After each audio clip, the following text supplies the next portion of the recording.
Bonjour à tous, j'espère que vous allez bien. Vidéo plutôt spéciale aujourd'hui parce qu'on ne va pas parler de nouvelles sorties d'albums ou d'une critique d'un nouveau film sorti. Pour cette fois, on va parler de mes goûts musicaux. Je vais vous présenter en format vinyle et en format CD, quand j'ai pas le format vinyle, mon top 10 de mes albums préférés. Alors je vous vois venir, sachez une chose, le classement est assez éphémère. À part la première place, le 10e album peut très bien être le 2e, voilà. J'ai pas fait vraiment de calcul de classement parce que il y a plein de genres différents et ça raconte pas la même chose selon l'artiste. Voilà, vous pourrez pas m'en vouloir là-dessus. Mis à part pour la première place, vous pourrez débattre, mais je débattrai pas avec vous parce que c'est injouable pour moi et je ne changerai pas d'avis là-dessus. Mais sur ce, bonne vidéo. Alors pour commencer, j'aimerais vous parler d'une femme extraordinaire dans ce qu'elle fait, même si maintenant elle a totalement disparu pour faire sa vie.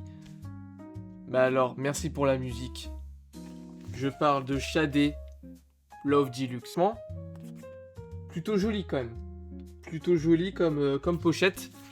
Le 4e album studio de Sade, sorti en 92 il me semble. Donc celui-là, cet album, c'est un album très atmosphérique. Un peu minimaliste, voilà, qui est centré sur la soul, le R&B et un peu de jazz aussi. Alors l'ambiance dans ce projet est assez douce, mélancolique et très sensuelle aussi. Franchement, il y a des classiques, hein. Je pense à No Ordinary Love, Feel No Pain, Like a Tattoo, Kiss of Life ou Pearls. Un album que je vous conseille d'écouter si vous avez envie d'être chill et pourquoi pas de tomber amoureux aussi. Ça marche plutôt bien. Alors maintenant, changement d'ambiance total, mais tout aussi impactant dans la culture musicale. Je parle de Rage Against the Machine.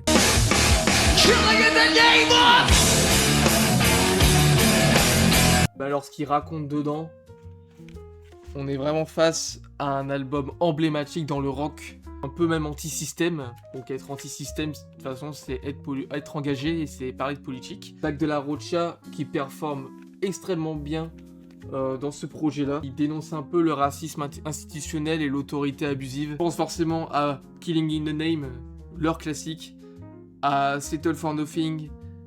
Il y a aussi Take the Power Back, mon morceau préféré, Wake Up, qui est dans Matrix. Je vous conseille aussi d'écouter, changement total d'ambiance par rapport à l'album précédent, je vous l'accorde, mais c'est trop bien. On va désormais passer au rap américain. Donc là, c'est un album beaucoup plus récent, sorti en 2024. Je l'ai sous la main. Tyler, the Creator, Chromacopia. Have you ever had bacon and syrup? I'm not finished. C'est plutôt joli. Ce projet-là est beaucoup plus coloré et expérimental, je trouve. Enfin, de toute façon, les albums de Tyler sont souvent très expérimentaux. Mélange rap, de la soul aussi, avec une narration introspective où il se livre beaucoup plus. D'ailleurs, cet album a beaucoup été influencé par Mr. Moral de Kendrick Lamar. Alors cet album va explorer à la fois son identité, la célébrité et les émotions qu'il ressent à travers différentes anecdotes que je veux pas vous spoiler, mais qui sont présentes dans ce projet. Donc allez écouter si vous aimez le style expérimental dans le rap américain. On passe cette fois à la musique psychédélique et électronique avec un chanteur qui se nomme Kevin Parker. Tame Impala, Currents. Vraiment joli, hein. Vraiment joli ce vinyle. Les sonorités sont tout de même très fluides avec la voix de Kevin Parker qui se complète parfaitement avec la richesse musicale qui est proposée dans ce projet. Donc je pense forcément à Let It Happen, à Eventually, The Less I Know The Better, Reality in Motion et New Person Same Old Mistakes. L'outro est légendaire. Mais celui-là je me l'écoute souvent parce que il est indémodable. Cette fois, je vais vous parler d'un classique. Sûrement le meilleur album de rap français qui existe et qui n'a toujours pas été dépassé. Même si il est vrai que j'écoute plus du tout ce qui se fait maintenant, mais il faut savoir reconnaître les choses. Lunatic, Mauvais Oeil, Ali, Booba.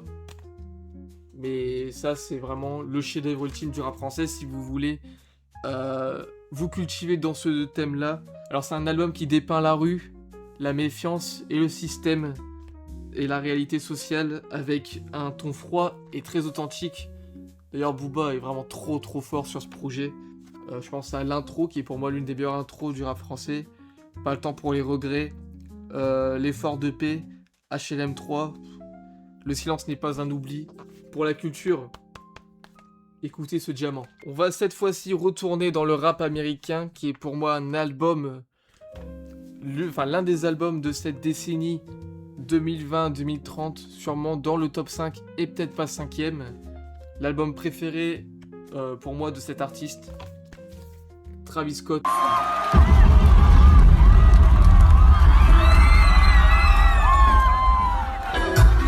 Utopia, sorti en 2023. C'est un projet à la fois très futuriste et très dense. C'est un mélange rap, expérimentation sonore et ambiance plutôt dystopique, je trouve. L'album pour moi, c'est à la fois un univers très chaotique, mais également très bien produit. Pareil, il y a vraiment des super sons là-dedans. Love Forever avec West Side Gun. Sûrement, ça c'est pareil, c'est un top 10 pour moi. Ce morceau-là, c'est un top 10 dans le rap américain. J'adore en plus le vinyle, il est super beau. On continue dans le rap américain, mais alors là, c'est Utopia, déjà c'était là. Mais là, All Eyes on Me, ma main dépasse la caméra. Parce que oui, All Eyes on Me de Tupac, le père de Kendrick, celui qui l'a sûrement influencé. D'ailleurs, ce double album majeur du rap américain, mélangeant vie de rue, succès, célébrité et introspection aussi. Forcément, c'est un album aussi très riche et varié. Il alterne entre morceaux festifs, notamment All About You, et toujours engagé. Voilà, de toute façon, ses parents étaient dans les Black Panthers, il me semble. Donc, voilà, on parle pas de n'importe qui. Il faut au moins l'avoir écouté une fois dans sa vie, même si t'es pas fan de rap. C'est un album qu'il faut écouter au moins une fois pour comprendre l'impact culturel que Tupac Amaru Shakur a eu dans ce domaine. Et je vais vous parler, mais là, d'un chef-d'œuvre, mais ultime dans le rock progressif. Pink Floyd, The Dark Side of the Moon. Et dans ce que moi, en tout cas, j'ai ressenti à la première écoute, ça m'a vraiment fait quelque chose. Je pense à Time, Money, Us and Them, pour moi, c'est peut-être un top 3 de mes morceaux préférés de tous les temps. Je suis très sérieux. Là, dans l'émotion, c'est très fort. Hein. Je vous l'assure. C'est mon groupe préféré, tout simplement. Mon groupe préféré. J'ai du mal quand même au fait qu'il soit pas assez engagé politiquement, qu'il soit trop neutre à mon goût. Mais je vais quand même le dire. OK Computer de Radiohead. Oh no, won't be that big. Oh no, won't be that big. What the fuck, man? Quel groupe extraordinaire. Un album visionnaire sur l'aliénation moderne et la technologie. C'est vraiment un mélange de rock alternatif. On a un peu aussi d'expérimentation. Hein. Encore une fois, Radiohead, c'est toujours ça. Je pense que c'est l'un des albums les plus influents de son époque, en tout cas dans le rock. Juste bravo. Et bravo Tom York pour cette voix que j'envie toujours dès que je t'écoute. Il est temps désormais de vous parler du top 1, du GOAT, du plus grand artiste de tous les temps. Mon artiste préféré que j'écoute depuis plus de 10 ans maintenant. Beaucoup plus même. Kendrick Lamar, To Pimp a Butterfly.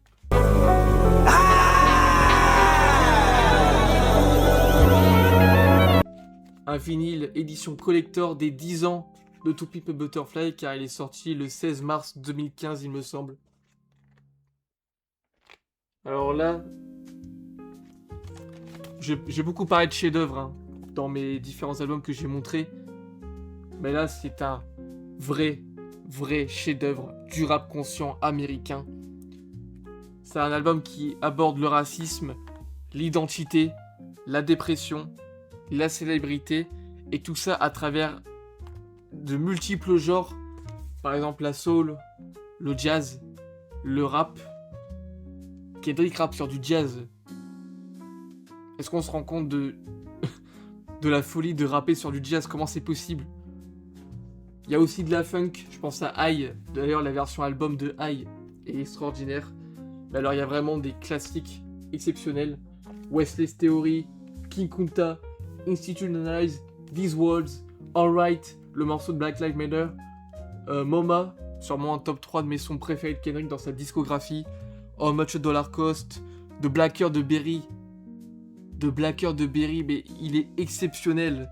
You Ain't Gonna Lie. Mortal Man, forcément référence à Tupac. Merci Kendrick pour tout. Bah alors pour cet album-là particulièrement, parce que ce que tu nous as proposé là, extraordinaire. Voilà, j'espère que cette vidéo vous aura plu. J'ai pris le temps quand même de vous montrer un peu les vinyles. Ça m'a pris du temps à le faire quand même, et surtout que j'ai parlé avec passion de ce que j'aime. Donc voilà, je vous remercie beaucoup d'avoir suivi jusqu'au bout. Et nous on se dit à la prochaine. Portez-vous bien.